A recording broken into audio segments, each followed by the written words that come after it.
Hoje, a nossa atenção é disputada a cada segundo.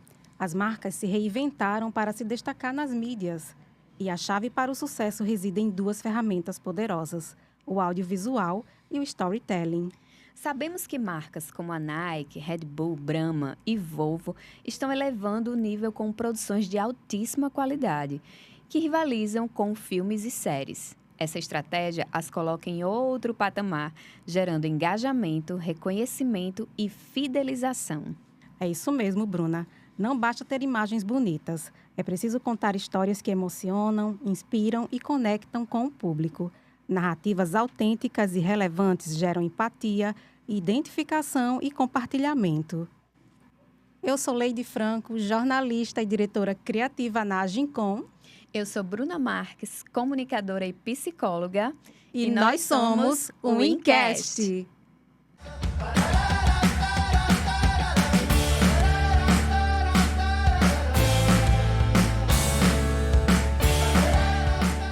E hoje, para conversar aqui com a gente sobre audiovisual e storytelling, ele, Atos Muniz, que é diretor de cena e de fotografia e também diretor executivo da UOL Produções. Oi, Atos, seja muito bem-vindo para esse bate-papo. Eu fico muito feliz de estar aqui com vocês, batendo esse papo bem legal. E vamos falar sobre audiovisual, vamos falar sobre história, né? É o que importa. Vamos nos atualizar também, né? Vamos, podemos, claro. E aí, me conta o que é que você tem aprontado. Eu tenho feito um bocado de coisa, assim, na verdade. Eu tenho atacado muito na publicidade ultimamente, né? Trabalhando no mercado publicitário de Natal. Mas não deixando paralelo a produção independente de conteúdo audiovisual, que são as séries, enfim, os projetos de desenvolvimento independente nesse sentido, né? O on-demand, vou dizer assim. E aí, ainda tá uma hora, daqui a pouco tá em outro estado, filmando, fazendo outras coisas. Recentemente eu fiz um material pro do governo federal, aqui com a equipe de fora também. Então, a gente sempre tá passeando ali dentro da perspectiva do audiovisual. Leide, rapidinho, você perguntou o que é que ele estava aprontando agora. Mas a gente precisa, né, relembrar a figura de Atos. Sim, né? gente, Para muito quem não importante. sabe, lá na década de 2000, grande década dos anos 2000, esse jovem, né, era apresentador, né, famosinho, queridinho das festas. Fale mais sobre isso. Você imagina, esse dia eu estava pensando sobre isso. Eu falei assim, rapaz, se naquela época eu tivesse já as redes sociais como tem hoje... Aí um amigo me falou assim, você não estava dirigindo, você estava apresentando até hoje. Provavelmente estivesse nesse movimento de apresentação ainda, né? E foi uma época muito importante, porque foi o começo de tudo. Foi lá em 2005. Sim. Eu tinha acabado de entrar na faculdade de comunicação, eu sou aluno de 2004. Foi meu calouro. Foi, olha que maravilha. 2004.2, então em 2005, foi setembro de 2005, eu entrei na TV Ponta Negra. E aí, de lá pra cá, não saí mais da comunicação, né? E foi, se eu não me engano, foi 2005 até, acho que a última vez que eu apresentei, eu já estava produzindo já também. Foi em 2012, para um programa chamado A Chave Trabalho e Educação, sobre educação profissional. Aquilo que a gente está falando sobre você ficar velho e procurar pautas que realmente lhe cabem. Eu estava fazendo pós-graduação em docência no ensino superior e morava na Bahia. E fui fazer uma temporada piloto desse programa, dessa série chamada Trabalho e Educação, em cima da educação profissional no estado da Bahia. E aí, foi a última vez que eu apresentei também. Sim. E aí, de lá pra cá, envelheceu, né? Você tá falando de idade. Nossa, eu não envelheci tanto assim, não. Só uma dor nas costas. E foi fazer coisas de senhorzinho. Na verdade, não. Continuo fazendo coisas de jovem. E aí, da produção, fui para a direção. Então, desde 2016, já tinha feito formação em direção cinematográfica. E aí, saí, de fato, da produção e fui para a direção. De lá para cá, de 2016 para cá, só dirigindo. Perfeito. Atos, só levantando a discussão, né, sobre esse crescimento do audiovisual. Eu lembro que quando eu entrei na UFRN, lá em 2003, foi? Foi a primeira turma, né? Não, foi a terceira. A minha gente turma. foi a quarta? Quarta turma. A minha turma foi a terceira turma. E desde aquela época, né, os nossos colegas já meio que reclamavam sobre esse espaço do audiovisual aqui, né, que não tinha essa valorização. E aí eu queria que você pudesse fazer, né, uma linha do tempo, né, sobre o crescimento do audiovisual, inclusive aqui no nosso estado. Eu acho que o audiovisual, ele vem tomando rumos diferentes, no sentido de, por exemplo, sabido que desde o começo existem linguagens, né? A televisão é uma linguagem, o cinema é uma linguagem. Sim. Mas o audiovisual é tudo junto. Então, a gente tá vivendo um momento que eu acho que é até de precarização desse sistema. E quando eu digo sistema, porque de fato é uma engrenagem. Tudo hoje precisa de áudio e vídeo. Você não se vende mais, né? Sem esse recurso. Então, quando a gente fala sobre audiovisual, a gente tem que entender primeiro qual é o nicho que você está querendo trabalhar. A internet é um nicho, o cinema é um nicho, a televisão é um nicho. O podcast, por exemplo, é um formato radiofônico, né? Que ganhou imagem, porque começa como só áudio e depois entra a imagem. Então, a coisa vai se atualizando e, consequentemente, a tecnologia vem junto. O que é que a gente não pode esquecer? Que tudo é feito por gente. E gente requer investimento. Porque não é só um microfone bacana da Shure, não é uma câmera PTZ, não é, sei lá, iluminação de tal. Não é isso só. Né? Porque para isso funcionar, a gente tem que ter pessoas sentadas na bancada que têm a sua inteligência, adquiriram através de estudos, de formações, e a gente precisa entender que isso só funciona por conta de gente. Sim. Né? Eu acho que o maior investimento e a maior percepção desse processo todo são as pessoas. Porque eu faço uma analogia até meio bizarra nesse sentido assim, de comparação. Por exemplo, se a gente tiver uma Ferrari e um Fusca, e eu tiver um piloto de Fórmula 1 dentro do Fusca e tiver um recém-piloto dentro de uma Ferrari, o Fusca vai dar um pau na Ferrari. Nesse sentido, né? Sim. Inclusive, o Fusca tem um torque muito bom, né? Um dos carros tem um torque, uma saída muito boa. É a mesma coisa do audiovisual. Se eu tiver um profissional de formação com conhecimento da linguagem cinematográfica, de todos os recursos que aquela linguagem lhe proporciona usando um telefone celular, ele vai dar show de bola na frente de um rapaz que nunca pegou ou não sabe, nem tem noção do que é o audiovisual, o cinema, por exemplo, e vai usar uma câmera que custa R$500 mil, que existe só o corpo. Então, assim, todo o processo passa pela mão de obra. Eu sou um cara que valorizo muito as pessoas nesse sentido. Eu prefiro ter uma equipe onde todo mundo sabe o que está fazendo, por que está fazendo, do que ter uma equipe com recursos mais altos.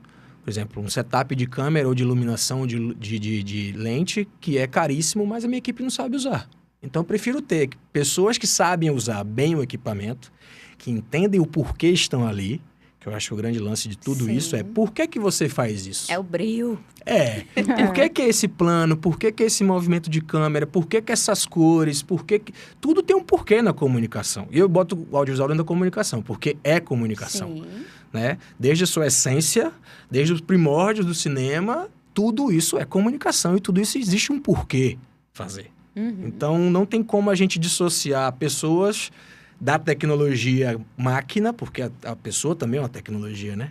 O maior conhecimento, a maior tecnologia está dentro da nossa cabeça. É livro que passa. Sim. É curso, é formação adequada. Não é só YouTube. Inclusive, tem que ter uma peneira muito boa para você saber o que você consome no YouTube e nas redes sociais. Tem muita gente ensinando coisa errada hoje. Sim, Muita gente ensinando coisa errada hoje. E eu digo muito para os meninos que não tiveram oportunidade, como a gente teve de fazer faculdade, por exemplo, que eu digo assim, olha, a faculdade não vai te ensinar tudo. O que eu sei hoje de audiovisual cinema, eu não aprendi da UFRN. Isso é um fato. Que, infelizmente, eu sou um crítico da faculdade, ela não ensina as pessoas a serem profissionais. Ensina as pessoas a serem acadêmicas. Isso.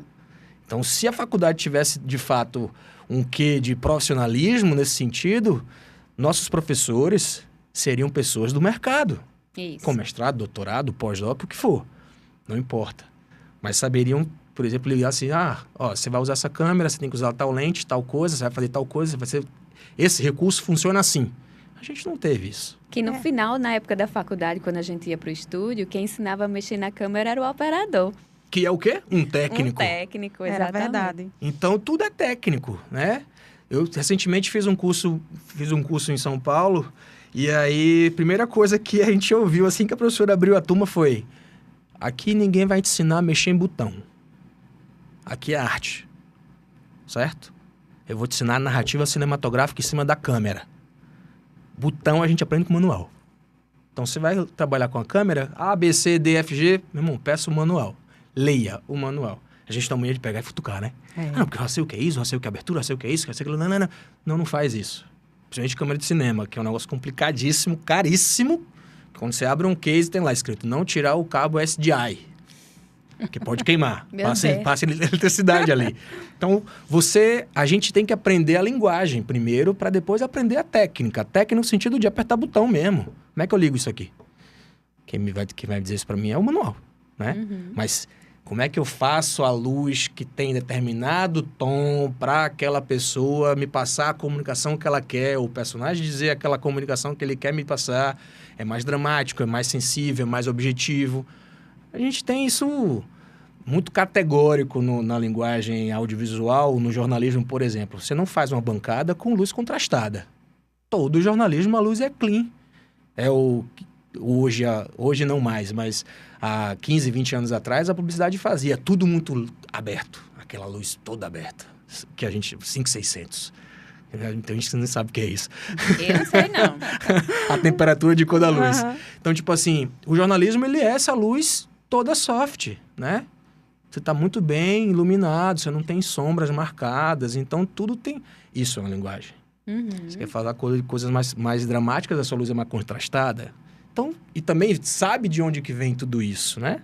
As artes plásticas. Então, a gente tem uma infinita, como é que eu posso dizer, trajetória de entender o porquê que nós fazemos isso. Sim. Só um rápido parêntese nesse quesito da linguagem, né? Eu comento muito com Leide de coisas que a gente vê nas redes sociais, inclusive de canais oficiais, que para mim, Bruna, minha humilde opinião, não levando nem em conta o diploma que eu tenho, tá? Eu acho que os canais oficiais, eles deveriam ter essa proposta. Os canais oficiais de instituições governamentais. Governamentais, não governamentais, enfim.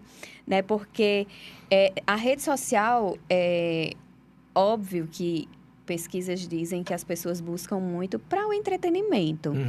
E aí, algumas instituições buscam, né, essa memorização das coisas para se comunicar com as pessoas. Mas eu, Bruna, eu fico muito aí nessa tua fala de entender, tipo, o jornalismo, ele é clean porque, né? A novela tem aquelas cores porque, quando a gente fala de Nordeste, é mais amarelo porque. Então, assim...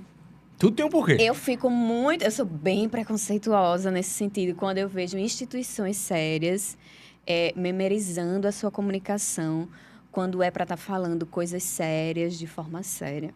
Isso também, eu acredito que vai, né, de encontro à narrativa.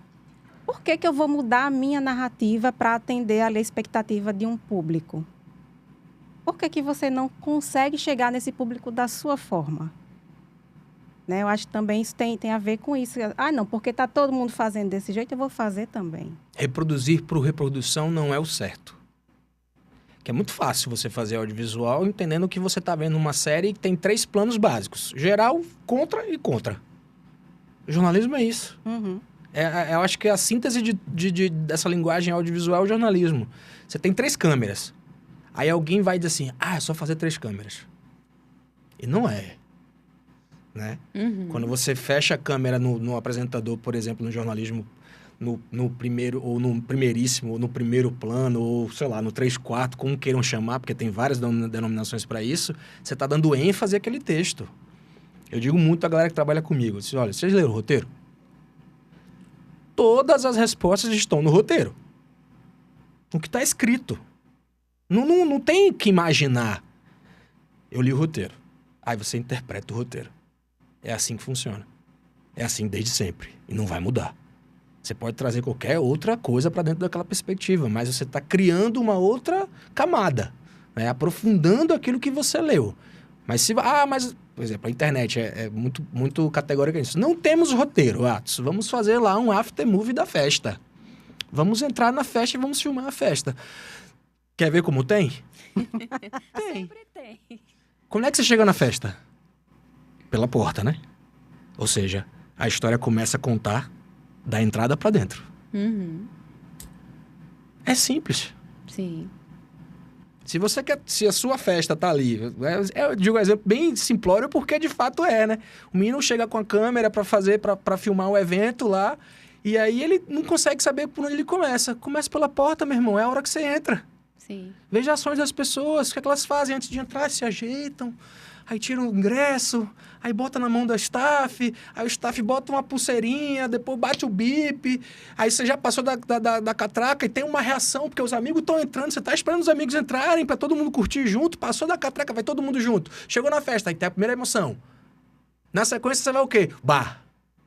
Aí tem o cara botando no seu copo, não sei o quê, ou tomando um drink, não sei o quê, blá, blá, blá, bum, bum. Começou o show, bum, a apresentação do show. Aí pronto, aí você desenvolve. Já comecei a contar uma storytelling da festa. Exatamente. Não recebi nenhum papel com isso. Pra mim, a maior técnica do audiovisual chama-se observação. Se eu sentar numa praça, eu tiro um filme. Nem precisa dizer nada. A reação das pessoas, como a luz se comporta, o movimento das coisas, os ruídos. Que as pessoas esquecem de áudio, né? Uhum. Sim. Áudio é uma coisa tão importante. Primeira coisa, inclusive, né? Audiovisual. Visual, Para dar camadas àquelas imagens que você está fazendo. As pessoas não se ligam nisso. Eu acho que esse lance de ensinar errado é porque as pessoas também não tiveram quem ensinasse certo, Sim. né? Então, tipo assim, não tive acesso a uma faculdade para saber primeiro a teoria das coisas. Mas eu fiz um curso técnico. Beleza, um curso técnico vai te dar. Hoje, aonde você for, no Brasil e no mundo, se você fizer um curso técnico, você vai aprender o que a gente aprende na faculdade, Sim. por exemplo, como teoria da comunicação, que é a primeira coisa antes de começar a prática da comunicação. É a primeira coisa que a gente estuda, Né? É do primeiro período. Teoria da comunicação é metodologia da ciência, porque é formatação de trabalho. Isso. E audiovisual é uma metodologia. Não tem como você fugir disso. Primeiro você prepara, depois você pré-produz, produz e pós-produz. Ainda vem uma situação de difundir. Uhum. Difusão e distribuição, que é o que a TV faz hoje. Sim. E a gente faz no cinema com festivais, com coisas, mostras e tudo mais. Então existe uma receitinha de bolo aí que ninguém pode fugir disso. Eu acho que nas redes sociais a gente vê muito esse déficit, né? Desse planejamento. Estão pensando só no postar. Eu quero divulgar como... Aí é outra história. Isso é uma coisa muito, muito complicada. Principalmente porque está surgindo muita gente, inclusive, esses dias eu tive uma experiência muito complicada, assim, é chata, vou dizer até, com um profissional que falou que era copyright, né? Alô, gente, é redação, tá? Copyright é redator, tá? Redator, só que escreve. Existe formação para isso, publicitária, jornalística, enfim, coisas nesse sentido. Então, uma pessoa chegou e disse, porque eu sou copyright. Falei, beleza, me escreve um texto, ao português errado. Falei, peraí. Você escreve, você trabalha com isso, você não sabe escrever português. Aí você chama com atenção, com educação, claro. Você não vai expor a pessoa desse... Porque, às vezes, você pode até acabar com o sonho de alguém, né? Isso. Eu tenho muito cuidado nisso, sabe? Porque eu sou um cara... Eu sou virginiano, então eu gosto das coisas muito organizadas. E eu também sou um cara muito... Você fala assim, qual é o esporte radical que você pratica? Dá uma opinião. Achismo. Pra galera pra gente não. Então, assim, você vai pra esse lugar de tratar as pessoas realmente com cuidado, porque eu posso estar, né? A gente pode estar acabando com o sonho das pessoas e dizer, olha, velho, você quer trabalhar com isso mesmo, de verdade? Procura uma formação. Não é feio. Feio é dizer que é uma coisa que não é. Porque vai chegar uma hora que você vai dar de frente com alguém que sabe, e alguém talvez não tenha a educação que eu tenho, ou que outro possa vir a ter contigo, e vai te magoar. Eu sou o cara que empurra aqui. O cara tá fazendo errado, eu tô empurrando uma cartilha pra ele. Estuda, irmão. Faz isso por você, não é por mim, não. Vai lá, velho. Aqui, as referências são essas. Esses são os livros que você precisa ler pra você realmente chegar onde você quer. Se é que você quer chegar em algum lugar, né? Tem esse detalhe. E aí, pensando, né, em redes sociais, a gente já falou aqui um pouquinho. O que é que você acha dessas inovações que o audiovisual vem trazendo, como, por exemplo, aquele vídeo que saiu com a Elis Regina na Kombi, né? Eu acho fabuloso. Aquilo foi uma coisa impressionante, tanto do ponto de vista de crítica, quanto de ideia, de criatividade. Eu digo que aquilo é arte, na verdade. É né? arte, Porque, assim, de verdade, aquilo é foi um negócio que mexe com... Antes de mais nada, o audiovisual tem que mexer com as emoções, né? Sim. Eu aprendi com o meu professor de direção cinematográfica que o que mais importa não é o que está no quadro, é o que está fora dele. E isso vai para tudo dentro da comunicação, do marketing. Se eu gero uma peça, seja ela publicitária, um documentário, uma ficção, o que seja, eu tenho que ter noção de como aquela comunicação vai ser recepcionada. Por que a gente se emociona com as coisas que a gente vê na TV e no cinema? Porque nos toca. Aquilo tem um quê de afetividade, né? Então, quando uma equipe coloca, antes de mais nada, a sensibilidade no trabalho, não tem como você não ficar emocionado, né? Você imagina, a Maria Rita tá ali pilotando uma nova Kombi e ela olha pro lado e não tem nada. Mas, tipo assim, depois ela vai ver que tem uma peça que ela olha pro lado da mãe dela. E a mãe dela de verdade. Uhum. Até que, prova o contrário, Elis Regina. Visualmente. Sim. Né? Não tem nada de diferente. Até a voz, os caras conseguiram trazer a voz dela. Então, no quesito arte, eu acho que aquela propaganda foi categórica demais, assim. Eu queria ter tido aquelas Zero ideias. defeito, né? A gente Tipo, olha... podia ter sido eu. Por que eu não pensei nisso Eu antes? quero chegar nesse nível também, entendeu? Pensa assim, sacou? Porque eu acho que... Eu tenho um respeito muito grande pelos colegas que fazem coisas extraordinárias. Eu acho fantástico. De mesmo modo que o cara estudou pra estar aí. Uhum. Esse cara fez isso com tanta excelência porque ele sabe o que está fazendo. Inclusive, aquela propaganda foi finalizada fora do país. Foi finalizada nos Estados Unidos. Então, não foi feita nem no Brasil aquele tratamento. Temos condições? Temos. Mas será que chegaremos nesse lugar? A gente tem um pouco ainda de um delay, vou dizer assim, frente a essa tecnologia que Hollywood, por exemplo, já usa há muitos anos, né? A gente agora está brincando com Unreal, que é essa coisa de você projetar em telões de LED uma imagem que tem uma cara de videogame, mas que representa. Pô, o Paio 2 agora... Desculpa, o Paio não é... Auto Compadecida. Foi todo gravado em estúdio. Todo gravado em estúdio. Com LEDs de última geração. Com câmeras de última geração. Então, assim, você faz... A que ponto chegamos, né? Tem um lado bom disso tudo também, assim. Eu acho fantástico essas coisas, porque você elimina problemas que você pode vir a ter na realidade. Entende? Como chuva, Sim. ruídos, coisas que você não quer. Mas aí a gente ainda está distante do que seria essa coisa hollywoodiana, tecnologicamente falando. Não por mão de obra. Que a gente tem muito profissional que sai daqui para estudar fora e volta trazendo aquelas ideias megalomaníacas com qualidade de execução, sacou? Na sua opinião, isso é uma tendência da publicidade, não digo se apropriar, mas usar essa linguagem do cinema? Quem tem dinheiro, sim. Antes de mais nada, tudo tem que ter grana. Uhum. O que a gente vem vendo hoje em alguns lugares, principalmente no Nordeste, é uma precarização.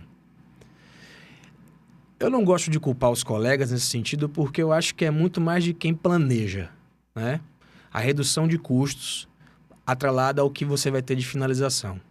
Eu digo muito para a galera, eu faço parte de um grupo de trabalho, que são pessoas que são do audiovisual, cinema, potiguar. Eu digo muito assim, a gente quer filmar com capacidade para concorrer a grandes festivais.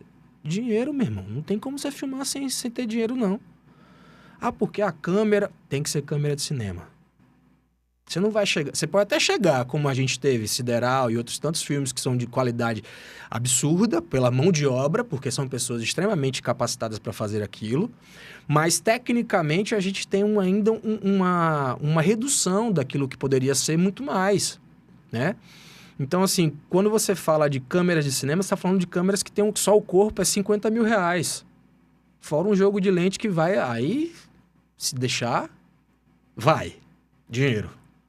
Sabe? Se tiver, né? Se tiver, é ótimo. E outra, faz sentido você ter esse tipo de instrumentação com qualidade. E quando você tem grana, você tem competitividade. Porque você faz um filme aqui no interior do Rio Grande do Norte, esse filme vai lá para Cannes, ou vai para Hollywood, para shortlist do Oscar, você está competindo com pessoas que estão filmando com milhões de dólares. Não é com R$1 milhão. Uhum. A gente agora está tendo editais com R$1 milhão, R$1,5 milhão aqui para o Estado, para produção audiovisual. É um avanço? É um avanço. Para quem nunca teve nada, ponto. Vamos nessa. Temos um caminho muito grande para chegar lá ainda. Mas eu acho que tudo é uma questão de entender o nosso lugar, sabe? E se capacitar. Eu acho que a gente tem que estar preparado pelas oportunidades. Elas vão acontecer. E nesse dia, quando chegar, a gente tem que estar pronto. Tem que estar preparado, faca no dente. Sangue no olho. Hoje, Atos, como é que você tem visto o cenário local? Vamos ser bem específico.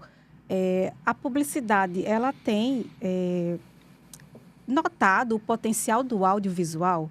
Ou ainda está muito ali no outdoor, ali no spot do rádio? Como é que você analisa isso? Eu acho que ela está se adequando. E eu vou puxar um lado bem para mim, assim, nesse sentido, porque eu acho que em alguns momentos eu até fico meio sem graça em algumas situações, porque quando você fala de filmar bem, você fala de equipe, né? E aí, com alguns movimentos desse audiovisual que talvez não tenha a mesma capacidade para estar assumindo filmes de grande porte, como filmes de gestão pública, grandes anunciantes, a gente tem um declínio. Porque eu não sei exatamente que nível está o cliente, né? Nível de entendimento. Hoje a gente fala de, por exemplo, padrão Globo. Quando você fala padrão Globo, você fala de excelência, né? A segunda maior emissora do mundo. É nossa. Sim. Então, quando você diz qualquer coisa que remete à Globo, você acha que... Já entende que a coisa vai ser muito bem feita. Pelo menos é o que a gente espera, né? A expectativa. É o que a gente espera.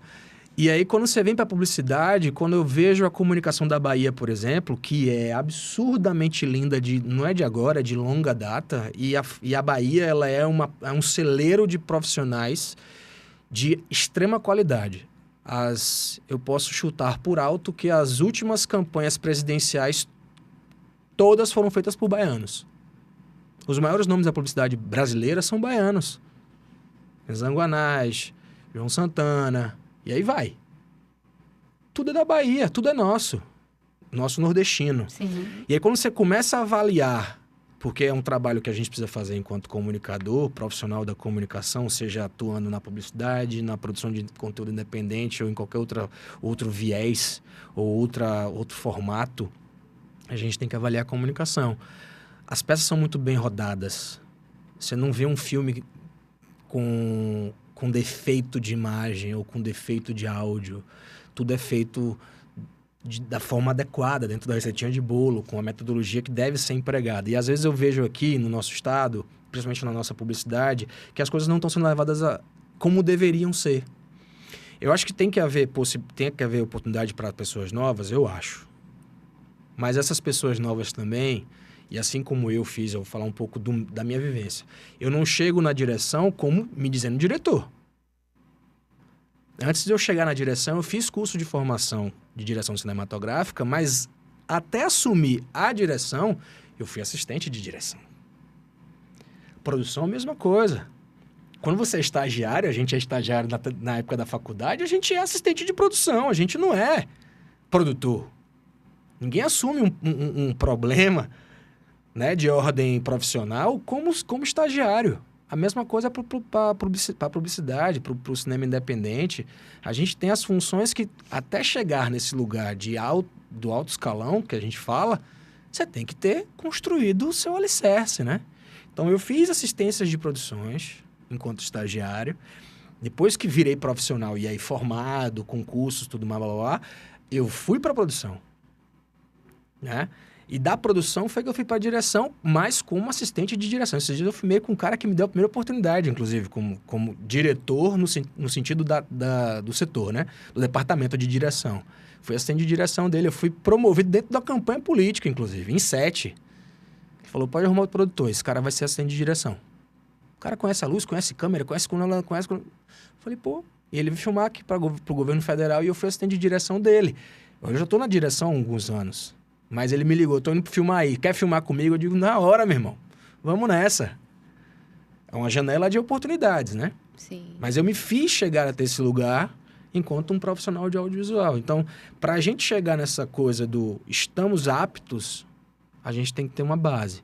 É o que eu acho que falta muito ainda para algumas situações da publicidade aqui. Então, estão dando oportunidades para pessoas novas que não tiveram o seu alicerce bem feito. E, consequentemente, quando você vê o trabalho impresso, e aí quando eu digo impresso na tela, falta, sabe? Não tem como você nem dizer assim, tem como nivelar? Não tem como nivelar. Porque quem conhece da linguagem sabe que está faltando coisas ali. Né? Eu estava fazendo recentemente, vim assinando os filmes de uma rede de supermercados aqui, e o meu nome sempre era cogitado para fazer os filmes de emoção. Os filmes que tinham que é emotivo. Ou seja, a pessoa que começa a escrever lá, a redatora, ela fala, esse filme aqui tem a cara de Atos, porque ele consegue extrair esse tipo de informação que eu desejo no meu roteiro. Mas quando você passa isso para pessoas que você nunca trabalhou, que você não tem noção de quem são, no sentido de qual é a bagagem que essa pessoa tem para me apresentar aquilo que eu estou querendo mostrar. E foi até engraçado que depois que passou alguns filmes desses que a gente fez, e eu estava viajando e tiveram alguns projetos para serem filmados aqui, eu tive que indicar amigos para fazer, amigos e colegas, porque eu não tenho concorrentes como diretores. Eu tenho colegas, eu tenho amigos, inclusive parceiros. Faço questão de indicar. Sim. Cara, esse filme aqui, eu não tô em Natal, mas esse filme é cara de fulano. Fulano eu sei que resolve, porque eu já conheço, eu já trabalhei com algumas pessoas aqui, eu faço esse movimento desde que eu voltei para Natal, eu botei na minha cabeça, eu disse, eu quero voltar para Natal, eu quero trabalhar com todo mundo. Mas por que eu quero trabalhar com todo mundo? Sabe por quê? Porque vão vir algumas coisas para cá, e eu sei que cada um tem um perfil. É igual jornalismo. O fulano faz cidade, outro faz economia, o outro faz polícia. E tem pessoas que fazem muito bem feito cada editoria. A mesma coisa no audiovisual. Não é porque eu produzo uma coisa que eu produzo tudo. Não. Às vezes eu posso ser melhor em alguma coisa. Então, quando chega uma oportunidade massa para alguém, eu sou o primeiro a mandar. Vai com isso aqui, que isso aqui resolve. Essa pessoa conhece todos os caminhos do Estado. Esse aqui conhece todos não sei quem. Esse aqui conhece da linguagem. Esse aqui resolve assim. Esse aqui... super de boa. Nisso também, Atos, entra o entendimento do storytelling, né? Que não adianta só você querer contar uma história. Tem que saber por que você está contando essa história. E aí, pegando esse gancho, você acha que, por exemplo, nessa questão de selecionar pessoas de qualidade, vai muito das marcas não terem um entendimento de como o audiovisual pode ser uma ferramenta poderosa, eu acho, né, para comunicar o que elas querem, ou pensando na nossa cidadezinha, pequenininha, onde, não, vamos botar meu sobrinho aqui. Meu amigo faz de graça. Exatamente. Você acha que tem um pouco dos dois? Eu acho que às vezes... por favor, continue. Não, ou as marcas, em geral, elas não têm esse entendimento. Eu acho que depois do surgimento, vou voltar para trás para chegar nesse ponto que a gente está. Uhum. Eu acho que depois do surgimento do smartphone, eu não vou nem dizer das câmeras DSLR. Olha, eu edito meus vídeos no CapCut. Não, mas o CapCut, inclusive, é uma plataforma de edição muito boa, se for a profissional a paga. Porque você tem as assinaturas pagas para qualquer software que você faça. No Adobe, no Black... da Blackmagic, agora eu esqueci. Ó o merchan. O CapCut, ai, meu Deus. Esqueci agora. Total, deu um branco agora. Enfim. Já vem. Vem, E aí, esse sentido, se você sabe a técnica de edição, porque não é só você juntar a imagem, né? Uhum. O que você faz um match cut, que você faz um corte seco, você bota uma fusão de transição. Por quê? Por exemplo, a fusão, ela é um recurso de transição que é utilizado em filmes para passar emoção. Cabe em todo lugar? Não. O corte seco cabe em todo lugar? Não. O zoom in, o zoom out como transição cabe em todo lugar? Não. Saber disso faz com que seu filme seja diferenciado. O cara, o homem ou a mulher que senta na ilha de edição para montar um filme, ele tem que ter noção do que é isso. Né? Então, essas coisas quando chegam, por exemplo, o entendimento que você pega o telefone, e o telefone já vem no modo automático. Aí você liga a câmera dele, e é só apertar um botão, o cliente vai olhar para você e vai dizer, mas fulano faz com o telefone celular. Uhum. Faz. Só que o automático tem várias funções dentro dela. Eu quero ver ele fazendo manual. Faz a abertura de lente. Faz a fotometria. Começa a colocar os pormenores que estão dentro da formação técnica. Aí você vê que é muito fácil. Só que isso, se não tiver entendimento da narrativa, da storytelling, não tiver a técnica, não vai para frente. Não soa da forma que deveria soar, né? Tem uma propaganda nacional que eu acho muito engraçada toda vez que eu vejo ela na televisão. O cliente é uma marca de colchões. Eu não vou falar, vou até querer que vocês entendam. Tipo assim, dei o feedback de vocês. O cliente é uma marca de colchões. Muito boa, inclusive. Já deitei, já dormi nessas camas, é muito legal. Só que a cor dela é vermelha. O que vermelho tem a ver na psicologia das cores? Isso é uma coisa que a gente também precisa saber. Sim. Psicologia das cores. Por que as cores, o que elas impactam na nossa vida, como ela é representada no audiovisual e como aquilo vai te chamar a atenção. Ou como ela te suscita sentimentos. A marca é vermelha, fala de um produto de dormir e a propaganda é toda vermelha. E quando eu digo propaganda é a cama, a tipologia, o background, a luz do fundo é vermelha, tudo é vermelho. Quando a pessoa entra falando, uma mulher muito bonita, inclusive uma artista famosa, falando do colchão, não sei o quê, mas tá tudo vermelho lá atrás. Ou seja, você quer sair correndo e não quer dormir. O vermelho não é uma cor que faz você relaxar. Antes de mais nada, atenção, o semáforo. Sim. Vermelho é o quê? Pare. Né? Uhum. A gente, quando entende o contraste cromático das cores, a gente começa a entender que aquilo faz um sentido. Por que os políticos usam azul? Antes de mais nada, azul é uma cor feminina. Porque tem o azul e o rosa, né? Aquela polêmica. Sim. Azul é feminino e vermelho é masculino. E a história da arte conta isso. A psicologia das cores conta isso. Jesus Cristo, quando aparece na Bíblia ou em fotos, em alguma representação de imagem, ele está de vermelho. Ele só aparece de azul quando ele está com Maria. Por que será que ele só aparece quando está com Maria? E por que Maria é um azul ultramarino, que é o pigmento mais caro da... Aí quando você começa a entender isso, você faz... Por isso que o político usa azul, né? Porque azul é produtividade, azul acalma, azul passa credibilidade, independente do espectro político que ele faça parte. Pode ver, principalmente os mais velhos. Os políticos mais velhos adoram usar azul. Isso está dentro de uma perspectiva da comunicação, né? Vamos ter agora um embate muito bacana política agora da campanha política para o prefeito e a gente vai ter um cenário muito legal de entender isso. Políticos antigos com políticos novos. De um lado, a jovialidade e força do vermelho. Do outro, teoricamente, a credibilidade dos anos de idade e dos anos de política. Sim. Como é que você avalia isso dentro da perspectiva do marketing, do storytelling, da geração de conteúdo, a quem você quer destinar aquela peça que você vai filmar, como essa pessoa fala, se ela gesticula com tranquilidade. Tudo isso é comunicação. Aí, quando você vê isso na mão do menino que tá com o telefone celular, ele não tem noção. Não sabe explorar, né? Não vai conseguir chegar nunca. Vai colocar tudo vermelho porque acha que faz parte da paleta de cores. Só porque meu cliente é vermelho.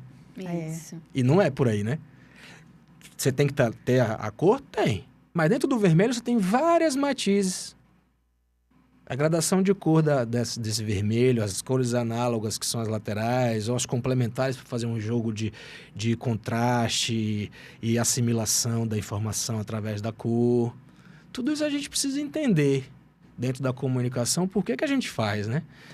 Porque gera ruídos, né? Eu estava até conversando com Bruna recentemente que a gente tem visto uns vídeos nas redes sociais com uns efeitos que de verdade me incomodam. Uhum. Muitas transições, você não consegue entender o que aquela cena inicial está querendo passar, já vem outra que corta com os flashes que... Gente, onde é que nós vamos parar? Cadê aquele vídeo que você consegue entender o que está sendo, né, exposto? Não tem mais, é difícil, porque eu acho que virou uma alegoria. Para chamar a atenção, porque, não, eu tenho que prender a atenção nos 3 minutos. No meu caso, gera repulsa. Eu estava até conversando com o Leide, né, dessa discussão que a gente tem feito desses vídeos que têm saído nas redes sociais, porque a intenção, parece que das pessoas não é mostrar a sua marca e produto, é ter visualizações que, no geral, quando a gente pensa em retorno de investimento, talvez nem influencie muito, né? Tipo, eu tive 300 mil visualizações, mas 2 vendas do meu produto. É isso. Né? E aí Sabe? A gente vem conversando sobre isso e eu dizendo a ela, Leide, às vezes eu me pego numa reflexão. Hoje, eu não estou tão à frente do trabalho como comunicadora, né? Eu tenho outra profissão agora, eu sou psicóloga. E aí me pego...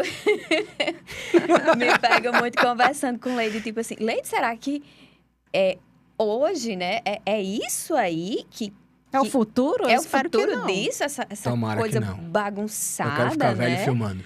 Porque as pessoas curtem, compartilham, mas em contrapartida não vende, né? Mas viraliza, mas não vende, mas tá ali aquela coisa grotesca. Eu não sei se você viu, eu acredito que sim, aqueles cortes que eles pegam de memes da internet, tipo uma pessoa caindo, aí daqui a pouco uma pessoa cai na loja e faz não sei o que, mostrando o produto, né? Isso é muito, Bizarro. pra mim, angustiante. E aí Pra venda, isso não, eu acho que não funciona. Então, mas tem crescido muito a produção desses vídeos em mídias sociais, talvez na intenção de viralizar, ou talvez nem a marca tenha noção de qual intenção ela tem com aquilo ali. Não sabe nem a quem ela tá querendo atingir. A verdade é essa, né? Exatamente. Eu acho que a gente tem que ter o marketing tem que ter um cuidado muito grande hoje com o que quer explorar. Uma coisa é você não ser famoso. Outra coisa é você já ter uma trajetória e você querer dar um up na sua imagem. Por exemplo, vou dar um exemplo de política que eu acho que é até mais fácil da gente entender Sim. esse processo. Em 2020, eu fiz a campanha de Jean Paul Prats, a prefeito de Natal. Quem era Jean Paul? Agora todo mundo sabe quem é Jean Paul Prats, porque foi presidente da Petrobras, né? Petrobras. Mas quem era Jean Paul Prats no cenário político a nível povo? Ninguém. E eu falo isso com toda a ciência do mundo, sem problema nenhum de crítica. Jean Paul assumiu a vaga de Fátima como Senado, né? Fátima foi para governo e ele, a suplente dela, assumiu o Senado. Fez um trabalho exemplar enquanto senador e que tem uma história política muito forte, porque ele foi o cara que trouxe as eólicas para o Rio Grande do Norte no governo Vilma. As pessoas sabem disso? Não. Qual era nosso Sabe a gente trabalho? que tá ali na comunicação. Que da comunicação, que já vem conhecendo, que conhece as pessoas que estão no bastidor de um lugar ou outro, onde existem essas autoridades, e você vai trocando essas ideias. E vai conhecendo, troca as informações com os colegas jornalistas. E aí, quando você começa a entender essa imagem, para fazer ela aparecer, aí você começa a entender que certos movimentos são simplesmente para fazer a pessoa aparecer. A campanha de prefeito de 2020, para a gente foi uma vitória porque nós tiramos ele do 0, ninguém sabe quem é, para 18%. Sim. Tipo assim, brigando na época com um processo de polarização absurdo que a gente estava vivendo e ainda vive um pouco, mas com um candidato que era da situação e tinha máquina pública a favor dele, que era o atual prefeito Álvaro Dias. Então a gente começa a entender e entrar nesse jogo, você tem que entender o que você está fazendo, né? Por que eu estou fazendo isso? Isso. Essa pessoa precisa aparecer. Nesse ponto, você criar... A gente não criou nenhuma peça assim. Mas Ainda esse bem. ponto... Não, tem várias coisas que são bem barradas assim antes da gente chegar para filmar, né? E... que rola o entendimento, antes de mais nada. E aí, quando você começa a entender qual é a estratégia para aquilo, você sabe quem é a pessoa, qual é o meu perfil. Imagina, como é que eu podia colocar Jean Paul Prats para fazer um negócio que viralizasse com coisas engraçadas? Não faz sentido. Olha o perfil dele. Sim. O cara, né? Vou falar Mauricinho, não sei se essa palavra é essa. Arrumadinho, cabelinho penteado pro lado, olhos azuis, barba... Intelectual, barba bem feita. Não tem... Primeiro que já não tem a imagem do PT. E aí, categoricamente estereotipado, vou dizer assim, né? Isso. Porque a gente sabe que tem muito... Essa coisa de sigla já passou do tempo de Lula lá atrás. Olha a imagem de Lula. É fácil de avaliar como é que Lula se torna presidente da República. Vê qual era a imagem dele. E agora vê o Lula sindicalista. Houve uma mudança significativa na imagem daquele político. Vai amadurecendo, né? Do jeito que fala, da forma que se comporta, a roupa que veste, do jeito que arruma o cabelo.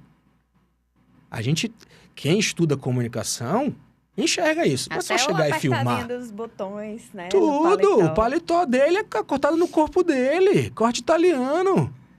Sabe? Você tem que entender essas paradas também para poder fazer política. Exatamente. E outra coisa, quando fala de esquerda, as pessoas têm medo de dizer, porque tem que ser simples. Não.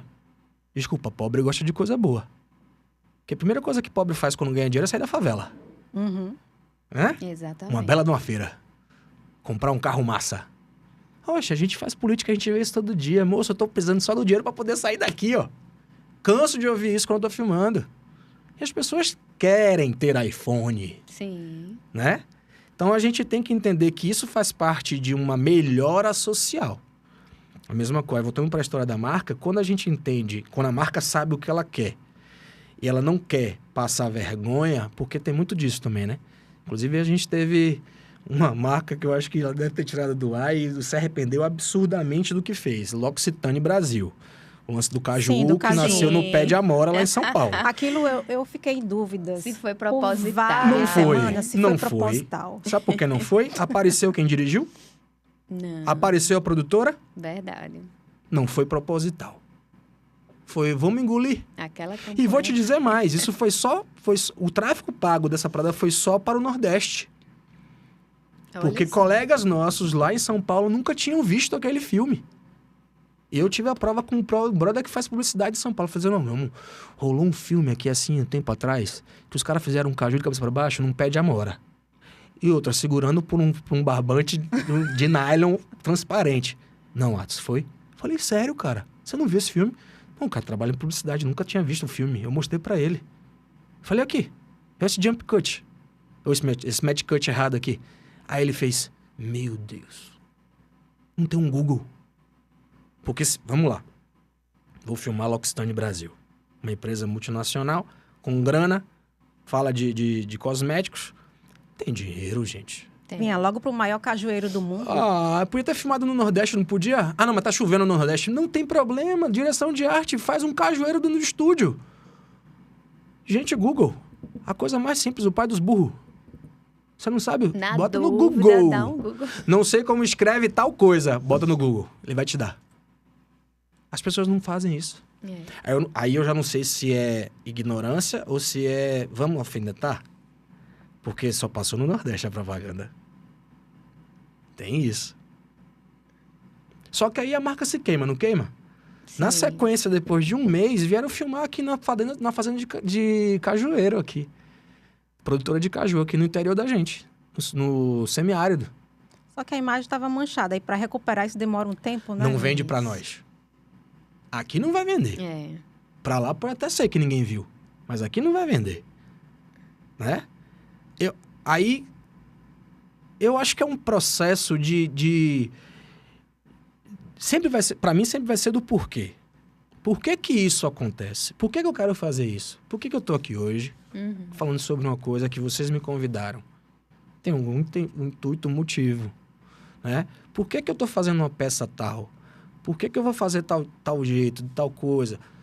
Então, quando o cliente desperta, e eu gosto muito de bater papo com a agência quando eu faço publicidade, nesse sentido. Gente, tá certo isso? É isso mesmo. Veja bem, a linha tênue entre acerto e erro nessa fala aqui, ou nessa coisa que você quer colocar, pode ser um problema. Já tiveram alguns brainstorms de situação, por exemplo, de vamos fazer um filme que tinha relacionado à adoção, blá, blá, blá, blá, blá, mas o mote do filme não era esse. E aí, a gente discutindo na reunião de brainstorm, de briefing, eu falei assim, olha, se você trocar esse ícone por esse, vai dar um problema.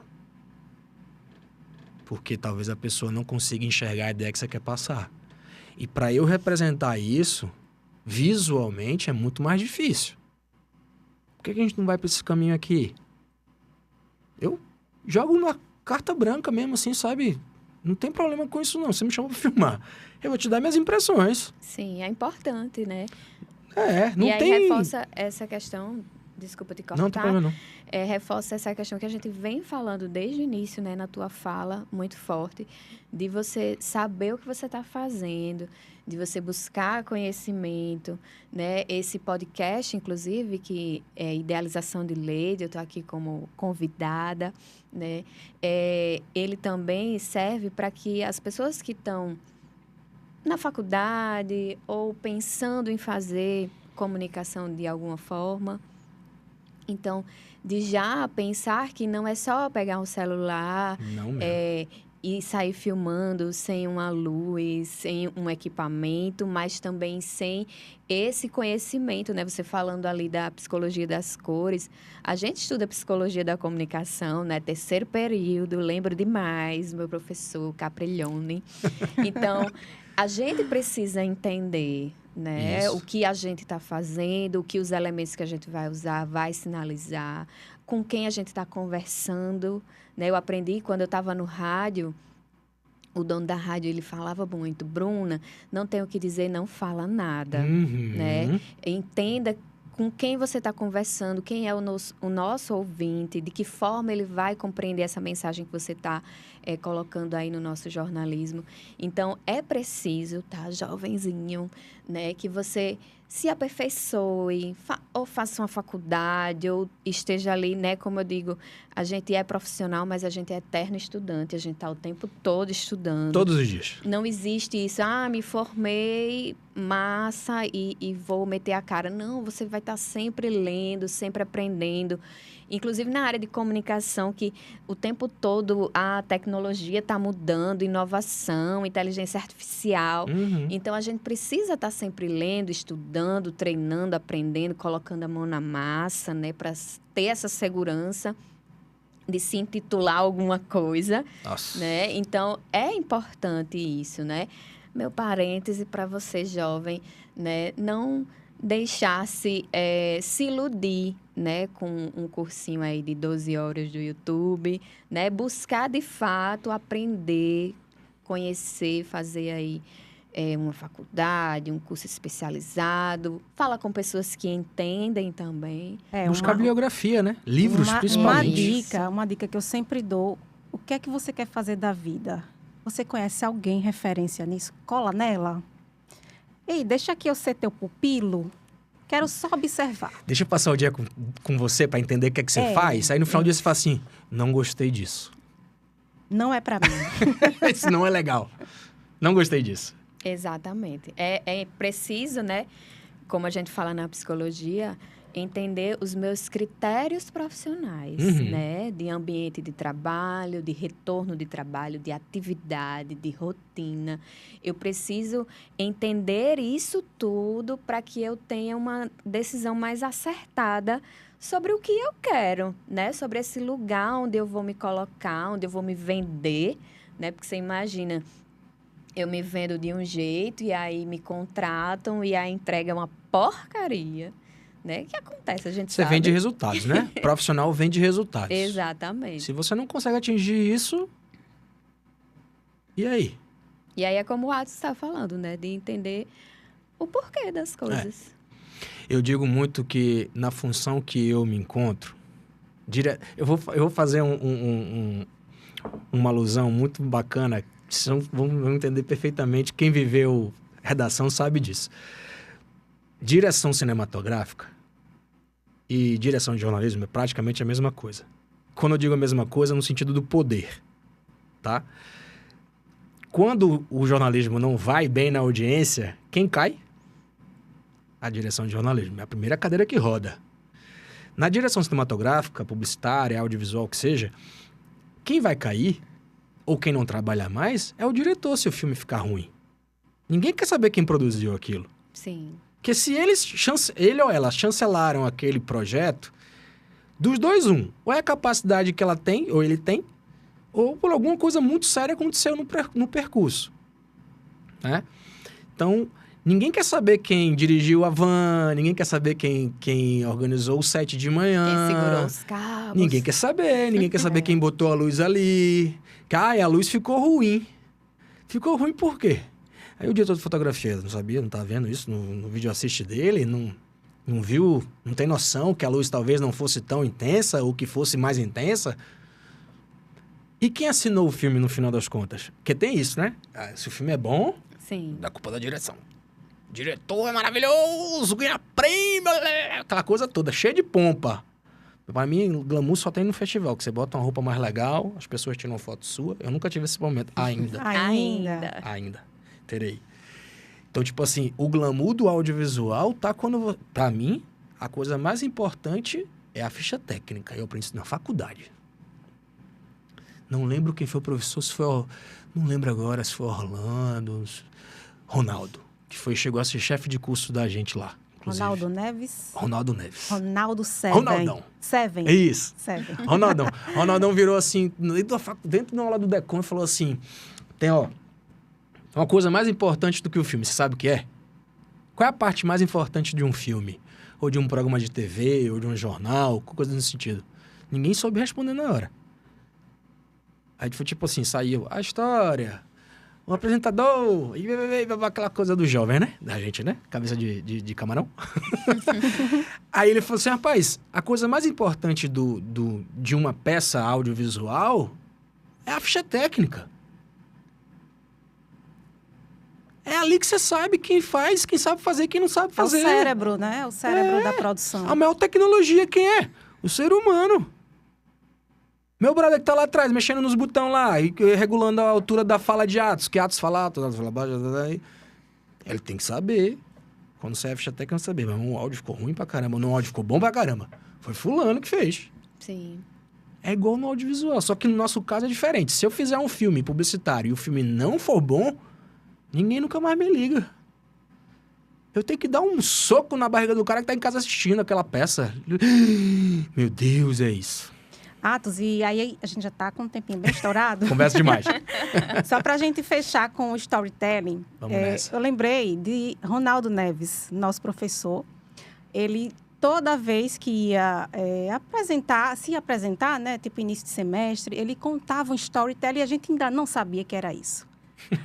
Eu não lembro bem o roteiro dele, mas ele falava mais ou menos assim, que o número preferido dele era o 7, porque o nome dele, Ronaldo, tem 7 letras, se eu não me engano. Isso mesmo. E o sobrenome Neves, escrito de trás para frente, escreve o quê? Seven. É, isso mesmo. Ele contava essa história. Ele não foi meu professor. Aí entra o storytelling, né? Que é tão importante de você contar essa história e prender a pessoa. Sua apresentação, né? No final da primeira aula, ninguém vai esquecer do nome desse professor. Não esquece. Primeiro tem uma figura diferente, né? Um cara alto, careca. Icônico. Engraçadíssimo. Já começa daí, né? Que eu acho que o storytelling começa quando você... E aí no sentido de pessoas. Quando você se apresenta, a sua imagem já começa a contar a sua história. Né? Como você se comporta. Sim. Não, se você anda mais ereto, sua cabeça tá reta. Se você tem um óculos tal, se você tem um cabelo tal, uma calça tal, uma bermuda tal, sei lá. Já começa a contar a sua história daí, né? E eu acho também que ele quebra um pouco a expectativa, porque você olhando para ele em silêncio, você imagina uma coisa totalmente diferente.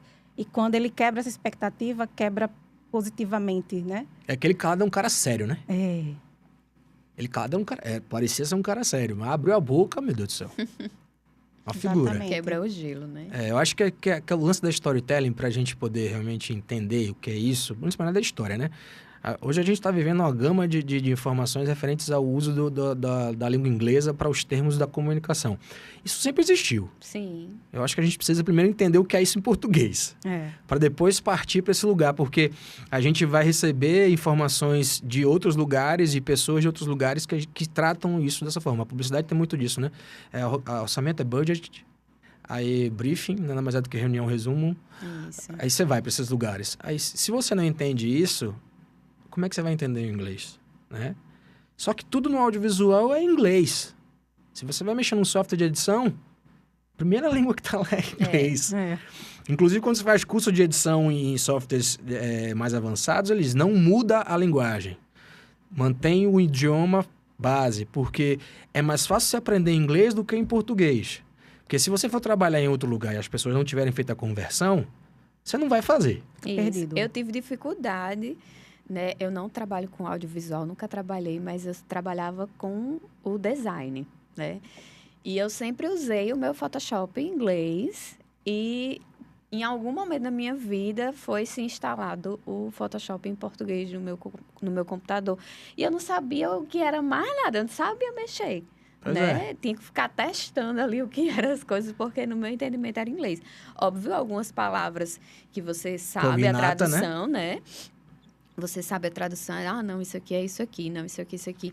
Mas tinha umas outras que eu disse, meu Deus, e agora, como é que eu vou mexer nisso? Desprogramou o cérebro, né? Aí eu, não, volta, deixa em inglês mesmo, que pra mim é mais familiar. Para quem tem o interesse de alcançar o grande mercado do audiovisual, o milionário audiovisual, e aí, seja publicidade ou produção de conteúdo independente, eu falo audiovisual, mas é cinema, tá? Não tem como você... Primeira coisa que você faz quando você... Por exemplo, agora está tendo um movimento de agenciamento de diretores, roteiristas e atores para esse grande cinema, né? Para esse grande audiovisual, essa produção de conteúdos das plataformas e tudo mais. E aí, a primeira coisa que a galera pergunta é, você fala inglês? Se não fala, tem que começar. Dá um jeito. Porque você, uma hora, tá com um set com um profissional que é português, daqui a pouco entra um cara que é da Dinamarca, o outro é dos Estados Unidos.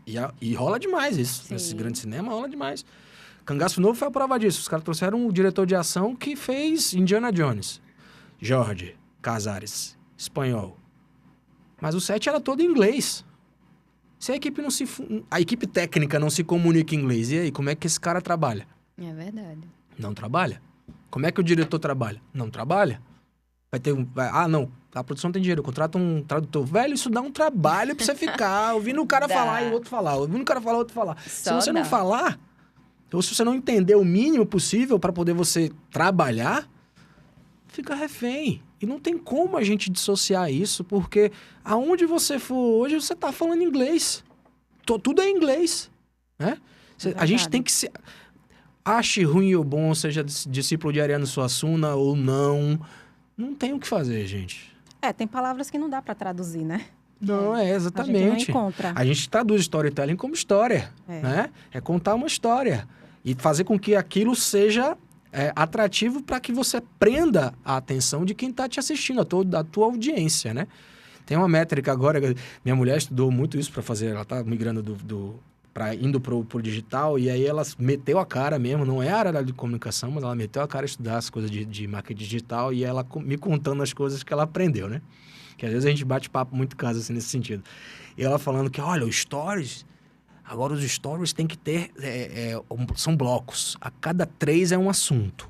Não pode passar de 3, porque senão fica cansativo, a pessoa já passa, não sei o quê. Eu falei, me conte mais.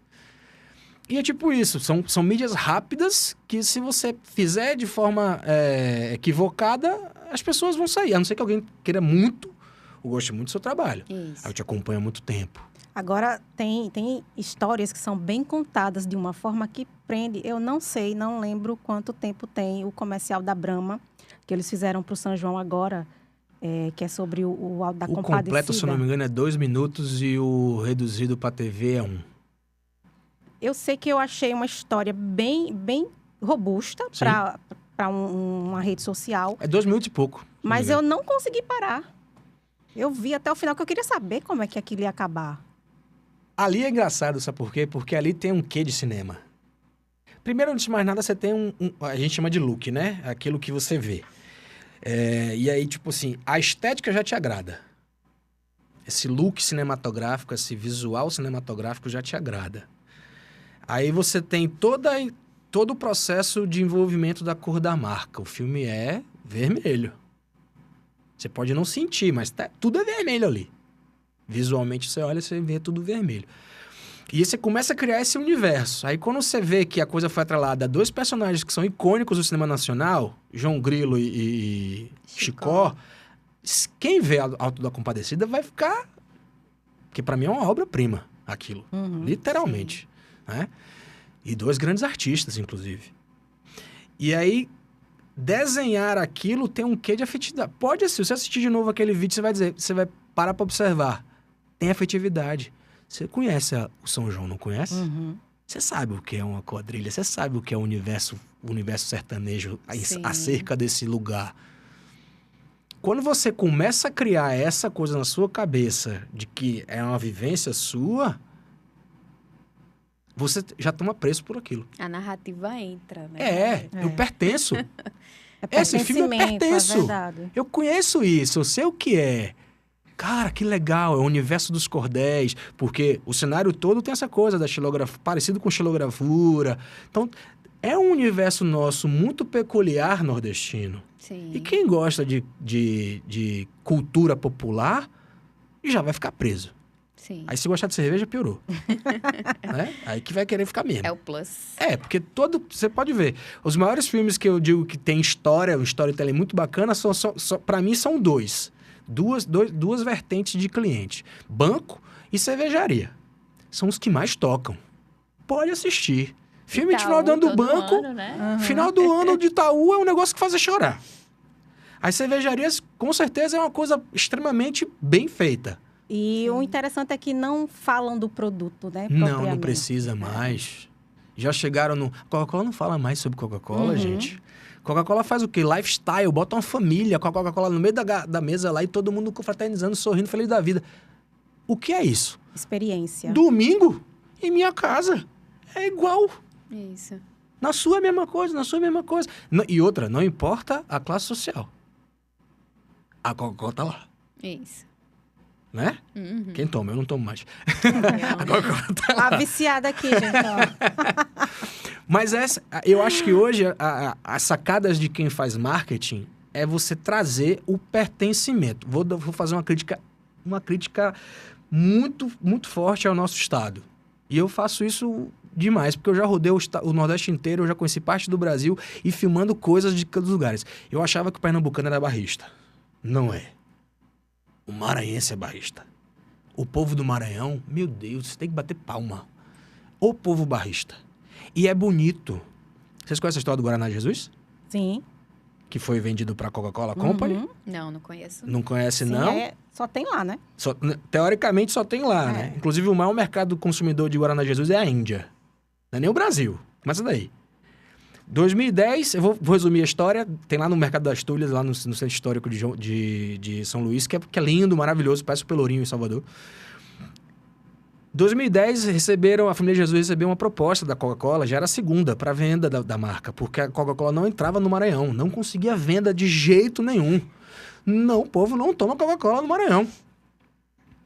Porque queria entrar. Lembra da nossa antiga RC Cola aqui? Sim. Que a Coca-Cola comprou? A Que era Coca-Cola ela é meio... É igual o Mark Zuckerberg, né? Que sai comprando a concorrência. Mas ela é pior. Ela mata a marca. Ela compra e mata. Sim. Não entro. Não vou botar no meu catálogo. Ela mata a marca. Matou a RC Cola. E olha que no gosto nem era parecido, né? Diferente da Pepsi. Que a história entre as duas marcas é muito legal, inclusive. Entre Pepsi e Coca-Cola. E aí, nessa brincadeira de 2010, fizeram uma proposta. A família Jesus, a segunda proposta, milionária, venderam a marca. Pá. Só que a Coca-Cola foi com o intuito de matar o Guaraná Jesus. Para tirar da prateleira. O que foi que o povo maranhense fez? Especificamente os donos do refrigerante. Transformaram em patrimônio material do Maranhão. Não mata patrimônio material. Não pode matar. Não pode deixar de existir. O Guaraná Jesus é patrimônio imaterial e imaterial do estado do Maranhão. E aí, a Coca-Cola faz o que agora? Coloca lá uma latinha, Coca-Cola Company. E É o acho mínimo que bom. eles podem E fazer. não vende no Brasil, gente. Sabe onde você encontra Guaraná Jesus aqui? Em supermercados que tem uma certa distribuição com produtos mais, como é que eu posso dizer, mais exóticos. Isso. Porque o Guaraná Jesus é maravilhoso. Eu acho. Jesus com gosto vodka é um sacrilégio tomei. perfeito. Já tomei muitos. Lá chama de High Jesus. Ah, é? Lá no... Tá ótimo. Ei, falando em refrigerante, vocês estão sentindo o cheirinho aí desse negócio? Opa, Ai, ai, que eu maravilha. tô. Tava olhando, eu cheguei, olhei e achei bonito, de Aham. verdade. Assim, eu falei, pô, será que é pra comer? Será que vão me É oferecer? cinematográfico isso? Aí falando em refrigerante, deu logo fome, né? Isso aí foi a Sexta Doce Afeto que mandou aqui pra gente. Pô, que maravilha. Né? Saber Muito quem bonito, quer viu? conversar muito e ficar com fome. Uma bela apresentação, inclusive. Parabéns, pessoal. Então, gente, é isso. Atos, muito obrigada Eu que por esse agradeço. episódio. Muito enriquecedor. A gente ficou muito feliz com sua presença e com tanto conhecimento, né? Que a gente precisa compartilhar. Eu fico Eu feliz. acho que cada vez que a Exatamente. gente fala, a gente aprende mais. E é importante a gente conversar com quem sabe do que está falando, né? Fiquei muito feliz com esse episódio, com a sua participação. Eu fico feliz demais pelo convite e como você falou, Leide, eu acho que quando a gente realmente fala, ensina, a gente aprende duas vezes, né? Exatamente. Eu decidi fazer pós em docência, já pensando mais na frente, dar aula. O meu set, ele é educativo nesse sentido, porque eu digo muito, meus colegas, às vezes, a gente tem muitos colegas que aprendem fazendo. Muitos profissionais do audiovisual hoje, e aí do Brasil inteiro, não é restritamente de Natal, do Rio Grande do Norte, aprenderam fazendo. Não tiveram uma faculdade, não tiveram um curso bacana, porque tudo é custo também, né? Sim. São valores altos para quem paga, pelo menos nesse sentido. E aí, quando eu aprendo uma coisa nova, eu faço questão de passar no meu set. Meu assistente de direção, quando eu tenho a oportunidade de ter assistente de direção, né? Que o orçamento permite, eu passo todo o conhecimento, porque eu tive essa base de aprender, de fazer curso, formação, blá, blá, blá, blá. E às vezes a pessoa quer chegar na direção e eu digo, você tá afim mesmo, não? Porque assim, não vai achando que é glamour, não. Porque para mim, o primeiro peão do tablado é o diretor. Se essa pessoa não souber ser humilde antes de mais nada, não tiver condições de sustentar uma equipe, ela cai do cavalo. Porque eu já vi diretor perder a equipe e perder o cargo. Leva todo mundo, né? Não funciona. Os caras cruzam o braço e não filma. E acabou. Eu quero ver você tirar a equipe da van sozinho. Você não vai tirar. Então, se você não tiver esse... Não é um controle, mas ter essa coisa da liderança, antes de mais nada, você precisa aprender a ser líder. Sim. É assim que funciona, vamos fazer assim. E tem as decisões autocráticas e democráticas, né? Autocrática é aquela coisa, a gente precisa saber o que a gente vai fazer. Olha, vamos fazer assim. Primeiro comando. Depois a gente entende a democracia, que aí são as decisões democráticas, né? Gente, vocês preferem comer camarão, vocês preferem comer frango, vocês preferem dormir cedo, vocês preferem acordar mais tarde. É nesse esquema que funciona. Então, o líder, né? E aí, nesse sentido da direção, que é o meu cargo, é muito disso. Você tem que aprender. Então, quando eu tenho a oportunidade de ter um assistente de direção, eu ensino tudo que eu sei, porque eu já executei essa função, de certa forma, com excelência, para chegar onde eu estou. Aí a pessoa vai dizer, rapaz, eu acho que eu não gostei desse negócio, não. Eu acho que eu vou ficar no outro setor. Eu digo, não, tá tudo certo, a gente está aqui para realmente entender. Tem colegas minhas que tipo assim, diretoras, que eu não ouvi esses dias falando, eu não gosto de tomar decisão, então você tá no departamento errado. Gosta de assumir risco, né? Não, aí quem tá na direção é a cabeça que roda. Ou você assume aquilo e sabe o que tá fazendo, como você mesmo disse, tem que saber o que tá fazendo. Ou você vai perder o barco e vai afundar, né? Até a coisa de quem pilota navio, né? O comandante, Sim. o barco tá afundando, ele é o último a pular e olhe lá se ele pula. E se conseguir. Porque ele é o único que sai.